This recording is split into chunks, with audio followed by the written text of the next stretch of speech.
Hi, welcome to the small shed, or should I say welcome to the Max Sinclair lock. Today we're continuing the walk up the canal, up into the Droitwich Junction Canal, about 1.5 miles up to Hanbury. See you in a minute.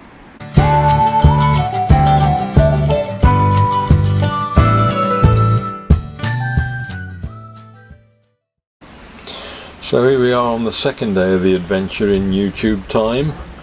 Having walked to the end of the Droitwich Barge Canal, it's now time to walk the full length of the Droitwich Junction Canal and back. About 3 miles overall. We'll chat about its history, about salt, and perhaps have a look in Droitwich itself. Now you might wonder why there's even a lock here, because the water level is the same on both sides of the lock. And this is something that's puzzled me for years until I was researching this video. There can be a slight difference in level if the river floods. On the upstream side of it, the canal is actually joined with the river, and then they separate again just further up as we walk up. But the principal reason for the lock is to minimise mixing canal water with river water. Again, something I'm not entirely certain why, but to do this, what they've done is built a pipeline underneath the towpath running from just above the next lock that we pass down to just below this barge lock. And so that's the reason, is to stop huge amounts of river water just flowing into the Droitwich Barge Canal. Now this canal we're walking up now is the Droitwich Junction Canal. It's a narrow canal, so it's only got a width capacity of about 7-foot boats.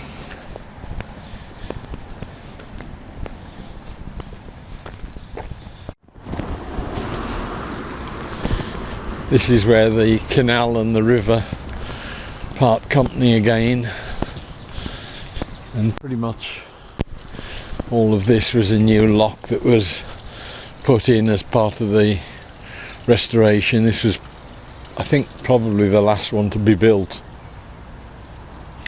I mentioned the fact that they took the water from the canal and piped it down to Vines Park to avoid contaminating the canal with river water. This over here is, I think, where it's taken out, and then all that length we've just walked up along there is where the pipe runs down into where we started.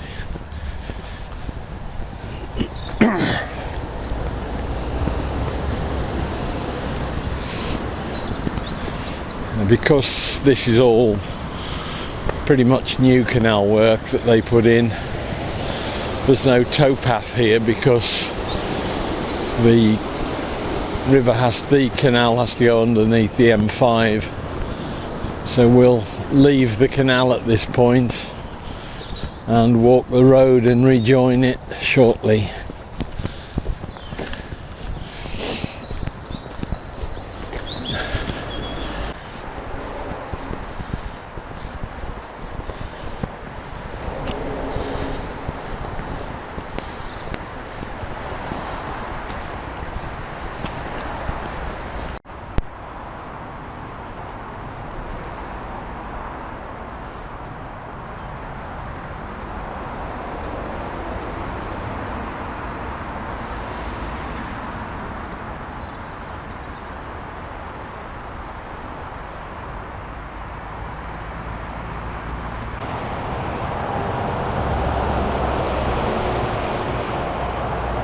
Now that's the existing tunnel through that they reused for the canal.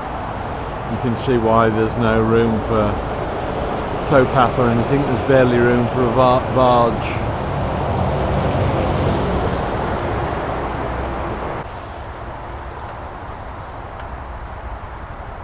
And once again you can see here all of the canal's locks have been built from pretty much scratch because the original canal had been lost.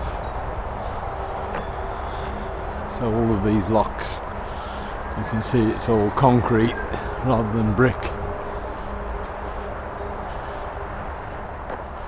It was opened in 1854 as a link between the Worcester and Birmingham Canal and the Droitwich Barge Canal, and like the other canals it fell out of use in the early 1900s, 1916ish, and it was abandoned in 1939, and that left a problem with what to do with all of these canals around Droitwich. And it was sort of something that came up through the council many times over the years, regularly debated, and in 1963 a campaign for their restoration was started by Max Sinclair, who is the person this first lock has been named after.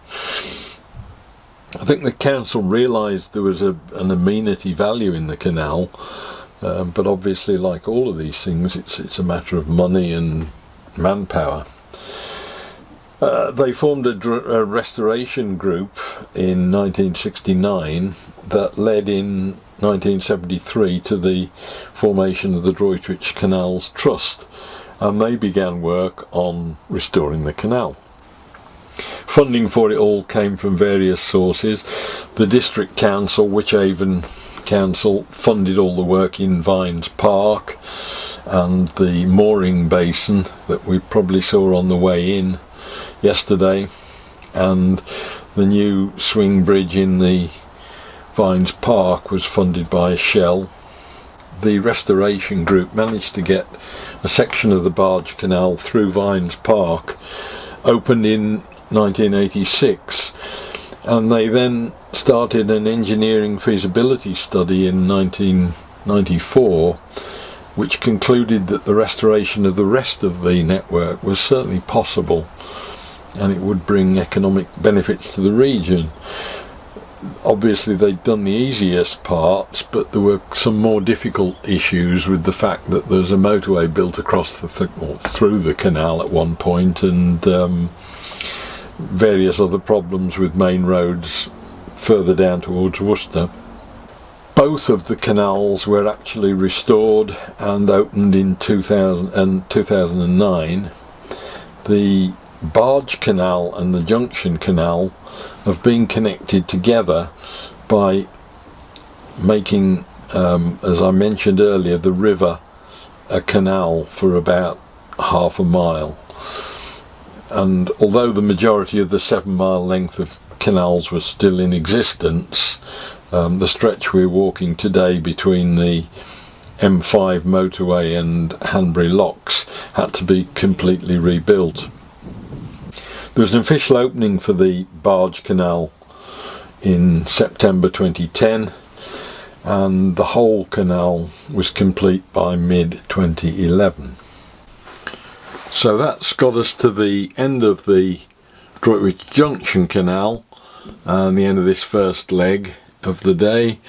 We'll fast forward again about 2.5 hours when I've been up to Stoke Prior, collected all our shedders who've walked back along as far as this with me, and we're just having a bit of lunch, and we're going to then part company. They'll go back to Stoke Prior and I'll head home back into Droitwich, and we'll have a chat about salt.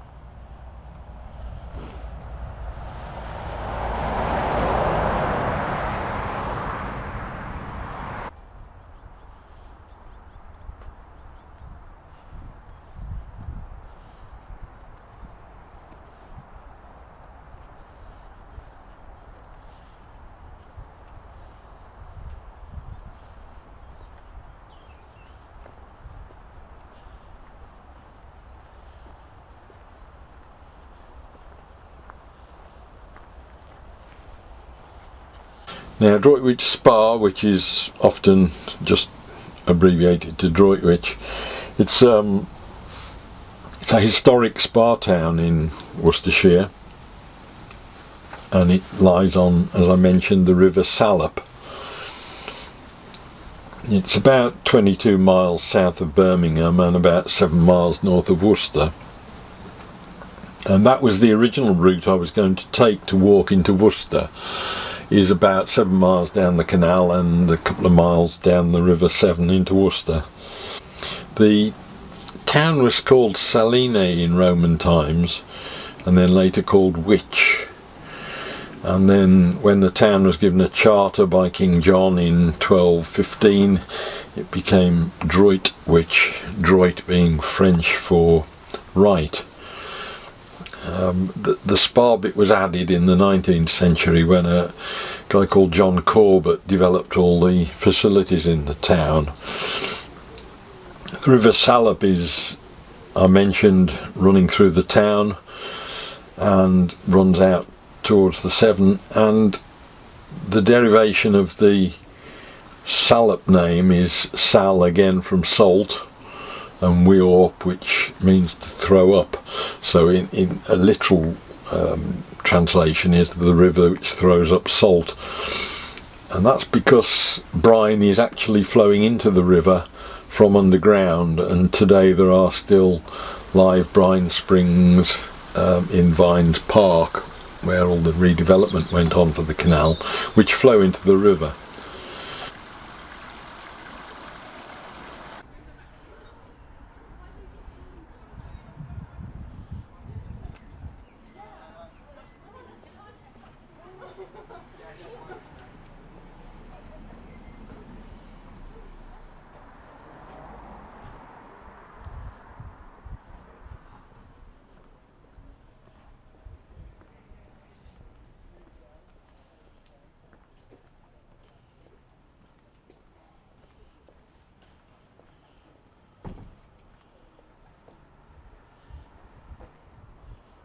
The town is situated on massive deposits of salt, and it's been extracted there since ancient times. The natural brine from Droitwich comes in providing 2.5 pounds of salt, which is about a kilogram per gallon of water, which is sort of 10 times the salinity of seawater, pretty much on a par with the Dead Sea, I think it is, with regard to the amount of salt in it. The town remained fairly small until the 1960s, when the population was still barely 7,000, but since then it's grown quite a bit from overspill from Birmingham, all the incomers like me, with a lot of housing estates being developed in the 70s and 80s, which is what brought us to Droitwich, as I mentioned yesterday. Rock salt and brine were extracted by the Romans, and this continued through to the Middle Ages. Brine, as I said, rose naturally to the surface at 3 sites along the Salop in Vines Park area, and they've got names of the wells. It's Middlewich Upwell and Netherwell, I think. Originally the brine was taken out from the water, boiled, and where it was pulled out of the ground in buckets, effectively it just naturally flowed back in. The reservoirs under the ground were only a couple 100 feet down, and they sank a load of boreholes in 1725 through the base of the pits, and they managed to access brine in pretty much unlimited quantities that were independent of the natural sort of flow that was coming out of the ground. And they then started to use pumps to draw brine, and got massive increase in production. But as a result of that, the town succumbed to subsidence. There was a photograph in our local library of the town in 1800s, where you can see it's almost a straight level grade from one end to the other, whereas now there is a massive dip in the high street. Mid-19th century, the town became famous as a spa town, and they were using the water for muscular relief from swimming and floating in it, rather than other spas where they use the water for drinking. And we had a brine baths that was opened in 1830 that existed until I think it was the late 50s or so. It closed down. Then they built a new one as part of a health complex that my wife and I used to go and visit, but that again closed down, and so now we don't actually have any spa water naturally available other than at the Lido Park, where there is an outdoor pool. The spa water that comes out is the warmest in the United Kingdom apart from Bath, so it comes out warm. Now, the guy John Corbett that I mentioned, he industrialised and developed the whole of the salt industry in the 19th century, made an awful lot of money from it. He had a Franco-Irish wife, and to stop her feeling homesick, he built what is probably the most visibly memorable bit of Droitwich, which is the Chateau Impney just outside the town, which for years has been a hotel. So here we are back at the Max Sinclair Lock. Journey's end for the day, and I hope you found it interesting. I've certainly learnt quite a lot while researching the background stuff, so it's been useful for me as well. Hope you'll join me tomorrow, Monday, for the longest stretch, where we'll be going from the Hanbury Junction up to the Menin Sheds, have a socially distanced meet up and walk, and come back up to there. Hope to see you then. Hope you enjoyed the video. We'll see you tomorrow. Bye.